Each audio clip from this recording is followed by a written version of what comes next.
Hi parents, welcome to the art garden.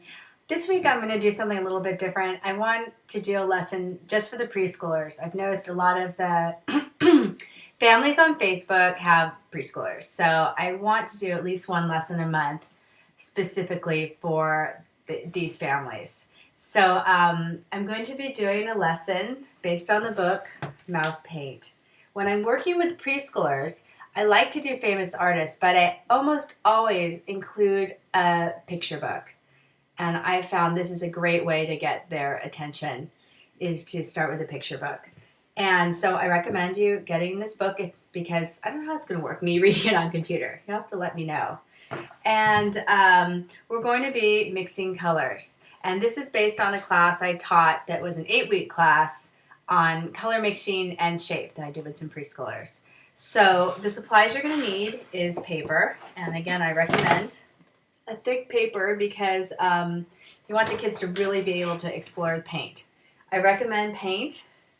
This is actually not the paint I recommend. I don't have the paint I recommend, but it looks like this, and it's at Michael's, and it looks like this except it says washable, and it's $2.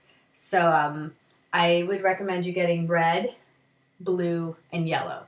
And if you want to get it all at once for the next lesson, you can get white as well, but you won't need it for this lesson. But the 3 basic colors, red, blue, and yellow, and get washable. You're going to need brushes, and you can see I sort of have a brush collection. And for this project, you're going to want brushes of all different sizes, even paint brushes.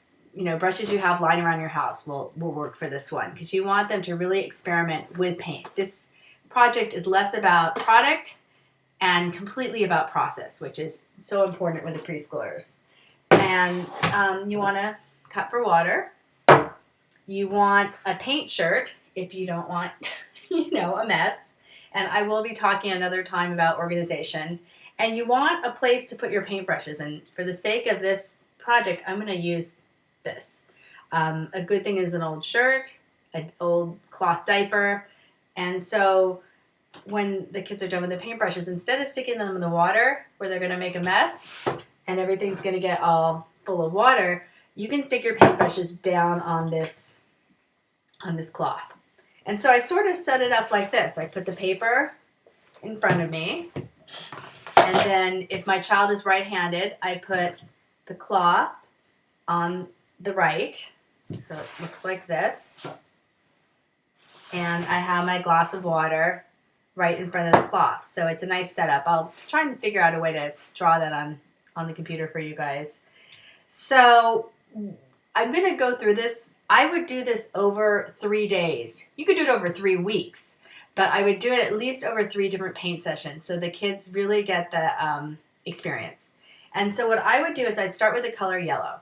And so here we go. And I'd let the kids really experiment with yellow with different brushes, different sizes, as long as they're willing to go on yellow. And then what you can do is just add a little red right to the drawing. Just a little bit. You don't need much.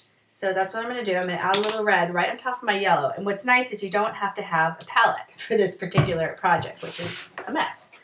So see, I add a little red.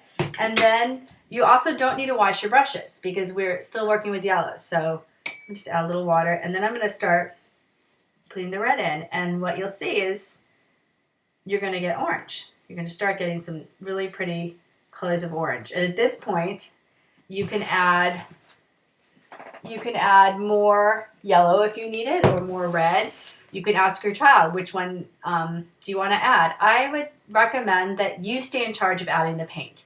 I don't have any problem with adults doing certain jobs and kids doing certain jobs, unless you have a humongous piece of paper, you probably want to keep it under control. So keep adding red, keep adding yellow until your child's done with it, done with the experience. And that's the first one. That's red and yellow mixing to make orange. For the second session, which again, I recommend another day, start with the red and let the kids experiment with red for a while. See, this paint moves so much better. Let them experiment with red. And then what you can do is add your blue. And again, you don't need a palette. It's really not that messy. Just add a little blue right to the paper. And of course, that's going to make purple. And you haven't, here we go. Purple's always a little tricky. It sort of makes a violet, but there you go. And let the kids experiment with that for a while, as long as they have interest. They may want to paint red and purple all day. They may be tired after 5 minutes. When I taught the class, I had 8 kids, and some of them were literally done in 5 minutes. They did it, they're done. Some of the other ones went on and on. You know, they wanted to paint, they wanted to do it 3 or 4 times, and stayed for the full half hour, 45 minutes. And it was perfect because some would go play and some would stay. So for the third one, you're going to start with blue. So do you see what's happening here? Everyone, they're getting an experience first with yellow, then with red, then with blue, then with the mixture of red and yellow, then blue and red, and now they're going to get to start with blue and experiment with blue. Again, different paintbrushes, different sizes. If you have big paper, start with blue. And you're going to add, no, not red, you're going to add yellow. Again, get your good yellow. This is not the right yellow. And that's going to make the green. It's kind of a muddy green, but the fun thing is you can add blue, you can add yellow until it's appealing. And you may even want to have the kids start with the smaller brush and then use the big brush. So it is a lot of ways to do this. So this is a 3-part lesson, one where you're mixing the red and the yellow, and I'll write that part all out.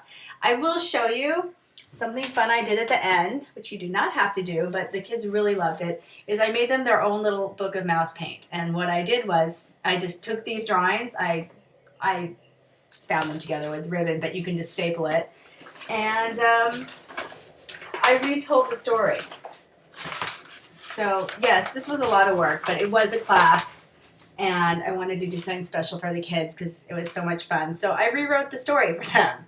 You know, once upon a time, the mouse mixed the colors, and then this is what it looked like. I have the kids drawing. There we go. I want you to actually see this. So, see, I'd have the writing.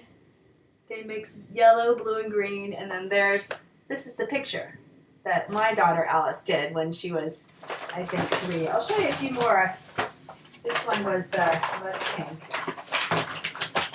Well, that's probably the best example. That was mixing green. And you can see they did little dots, all types of different colors. And the fun thing about this is, for those of you homeschooling, there's so many literature connections. You don't have to use mice. You can change it into cat paint. You can change it to dog paint. You could change it to truck paint and write a little story about trucks mixing up paint. And your kids can write their own stories. So thank you. Sorry it was such a long parent video, but it's actually a 3-part lesson. And you'll get 3 lessons out of this one if you managed to sit through it. In the month of July, I will finish this series. And that will be adding white, adding black, and adding some shape component to it. So I hope you enjoyed it, and I hope you enjoy making books as well. Thank you.